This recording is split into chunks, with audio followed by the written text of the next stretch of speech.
అండి. ఈరోజు మనం చింతపండు ఉపయోగించకుండా మన ఆరోగ్యానికి, కిడ్నీ ఆరోగ్యానికి ఎంత మంచి చేసే ముల్లంగితో పులుసుని ఎలా ప్రిపేర్ చేసుకోవాలో ఇప్పుడు చూసేద్దాం. హాయ్ ఫ్రెండ్స్, అందరికీ welcome to YR kitchen and vlogs. నేను రేవతి. ముందుగా స్టవ్ వెలిగించుకొని స్టవ్ మీద ఒక బాండి పెట్టుకొని 2 స్పూన్ల ఆయిల్ వేసుకుంటున్నాను. ఆయిల్ హీట్ అయిన తర్వాత కొంచెం ఆవాలు, కొంచెం జీలకర్ర, కొంచెం మినపప్పులు వేసుకొని వేయించుకోవాలి. ఇవన్నీ కొంచెం దోరగా వేగిన తర్వాత కట్ చేసి పెట్టుకున్న ఆనియన్స్ని కూడా వేసుకొని వేయించుకోవాలి. నేను ఇక్కడ 1/2 కేజీ ముల్లంగి, 3 పెద్ద ఆనియన్స్, 3 పెద్ద టమోటాలని తీసుకున్నాను.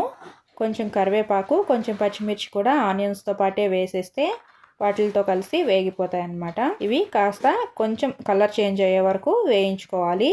ఇప్పుడు ఇందులో ఒక 2 టమోటాలను, పెద్ద సైజు టమోటాలను కట్ చేసుకొని ఇలా ముక్కలు వేసుకుంటున్నాను.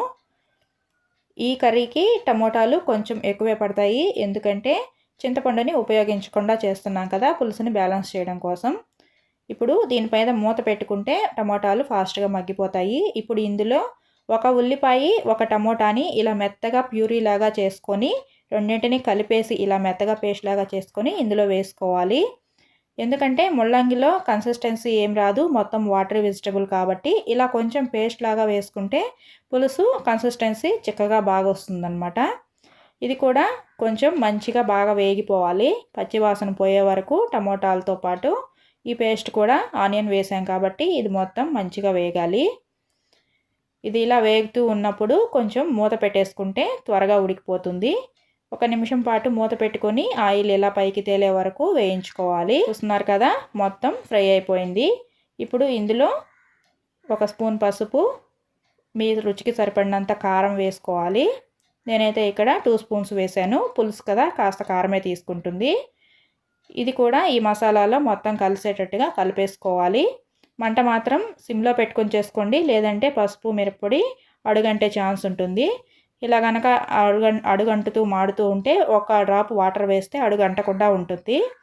తర్వాత ఇందులో నేను ఆల్రెడీ ముల్లంగి ముక్కల్ని ఇలా ముక్కలుగా కట్ చేసుకొని 1-2 గ్లాసులు వాటర్ వేసుకొని ఉడికించుకున్నాను. 50% ఉడికించుకున్నాను. అలా ఉడికించుకున్న ముల్లంగి ముక్కల్ని ఇందులో వేసేసి కలిపేస్తున్నాను. మీరు డైరెక్ట్గా అయినా వేసుకొని ఉడికించుకోవచ్చు, కానీ ఇలా పక్కన ఉడికిస్తే టేస్ట్ చాలా బాగుంటుంది, వంట కూడా ఫాస్ట్గా అయిపోతుంది. ఇప్పుడు ఇలా వేగిన తర్వాత 1-2 నిమిషాల పాటు వేయించుకున్న తర్వాత ముల్లంగిని ఉడికించుకున్న నీళ్లు, ఎక్సెస్ అవసరమైన నీళ్లు ముక్కలు మునిగే వరకు ఇలా వేసేసి కలుపుకుంటున్నాను. ఫ్రెండ్స్, మన వీడియోస్ ఫస్ట్ టైం చూస్తుంటే లైక్ చేయండి, ఛానల్ని సబ్స్క్రైబ్ చేసుకోండి, ఛానల్ని కూడా ఒకసారి వెరిఫై చేయండి. ఇంకా చాలా మంచి వీడియోస్ అయితే ఉన్నాయి, మీకు ఖచ్చితంగా ఉపయోగపడతాయి. చూస్తున్నారు కదా, ఇలా మొత్తం కలిపేసుకున్నాక ఇందులో రుచికి సరిపడా ఉప్పు వేస్తున్నాను. ముల్లంగి మన శరీరానికి చాలా మంచి చేస్తుందండి. ముల్లంగి వాటరీ వెజిటబుల్ కావడంతో సమ్మర్లో తీసుకుంటే డీహైడ్రేషన్ నుంచి తప్పించుకోవచ్చు. ఇంకా దీనిలో ఉన్న కొన్ని రకాల యాసిడ్స్ కిడ్నీలో ఏర్పడే స్టోన్స్ను కూడా కరిగించేస్తాయి, మన కిడ్నీ ఆరోగ్యాన్ని కూడా అమాంతం పెంచేస్తాయి అన్నమాట. చాలా మంచిది మన ఆరోగ్యానికి. ఇంత హెల్తీ వెజిటబుల్ని పిల్లలకు కూడా అసలు ఇగ్నోర్ చేయకుండా ఎంతో కొంత తినేలాగా అలవాటు చేయండి. చూడండి, ఇలా మంచిగా బాయిలింగ్ పాయింట్ వచ్చేంత వరకు ఉంచుకొని మళ్ళీ ఒకసారి కలిపేసుకొని ఇప్పుడు దీనిపైన మూత పెట్టుకొని బాగా ఉడికించుకోవాలి. ముల్లంగి మొక్కలు పూర్తిగా ఉడికిపోయే వరకు ఉడికించుకోవాలి. 5 నిమిషాల పాటు ఇలా మూత పెట్టుకొని ఉడికించుకుంటే ముల్లంగి మొక్కలు మంచిగా ఉడికిపోతాయి. ఇప్పుడు ఈ టైంలో ఇందులో ఒక ఫుల్ మామిడికాయని ఇలా ముక్కలుగా కట్ చేసుకొని వేసుకుంటున్నాను. ఈ పులుసుకి మామిడికాయలో ఉన్న పులుసే సరిపోతుంది. మీకు ఎంత పులుసు కావాలో అంత క్వాంటిటీని బట్టి మామిడికాయలు తీసుకోవచ్చు. మామిడికాయ ముక్కలు కూడా వేసేసి ఒకసారి కలిపేసుకొని మూత పెట్టి 5 నిమిషాల పాటు చిన్న మంట మీద ఉడికిస్తే ఇలా మంచిగా నూనె తేలే వరకు పులుసు అయితే ఉడికిపోతుంది. ఇలా ఆయిల్ పైకి తేలే వరకు ఉడికించుకోవాలి. ఈ టైంలో ఇందులో కొంచెం పులుసు మసాలా వేస్తున్నాను. ఈ పులుసు మసాలా నేను ఇంట్లో తయారు చేసి పెట్టుకుంటాను. ఇది ఫైనల్లో ఒక చిటికెడు వేసుకుంటే సరిపోతుంది. పులుసులు చాలా టేస్టీగా ఇంకా గుమగుమలాడుతూ వస్తాయి. ఈ పులుసు మసాలా పౌడర్ వీడియో కూడా ఛానల్లో ఆల్రెడీ పోస్ట్ చేస్తున్నాను. ఎవరికైనా అవసరమైతే ఈ వీడియో కింద డిస్క్రిప్షన్లో లింక్ ఇస్తాను. టైటిల్ మీద క్లిక్ చేస్తే డిస్క్రిప్షన్ ఓపెన్ అవుతుంది. ఆ వీడియో లింక్పై క్లిక్ చేసి ఆ వీడియోని కూడా ఇంట్రెస్ట్ ఉన్న వాళ్ళు చూడొచ్చు. ఈ పులుసు మసాలా ఏ పులుసులోకైనా సూట్ అవుతుంది, ఈవెన్ చేపల పులుసులోకి కూడా చాలా టేస్టీగా ఉంటుంది. ఛానల్ పేజ్లోకి వెళ్ళి ఆ వీడియోని కూడా తప్పకుండా చూడండి, చాలా బాగుంటుంది, అసలు మిస్ అవ్వద్దు.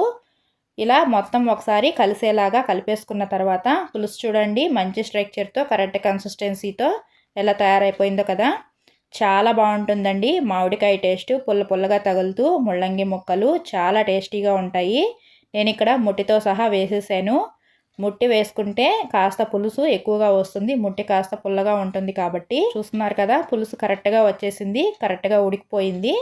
ఇప్పుడు దీన్ని ఒక సర్వింగ్ బౌల్లోకి ఇలా సర్వ్ చేసేసుకుంటే టేస్టీ ముల్లంగి మామిడికాయ పులుసు అయితే చింతపండు యూస్ చేయకుండా చాలా రుచిగా తయారైపోయింది. మీరు కూడా ఖచ్చితంగా ట్రై చేసి ఎలా వచ్చిందో కామెంట్ చేయండి. ఈ వీడియోని ఇక్కడ దాకా చూసిన వాళ్ళు ఒక లైక్ చేయడం అస్సలు మర్చిపోవద్దు. మరో మంచి వీడియోతో మళ్ళీ కలుద్దాం. Bye friends.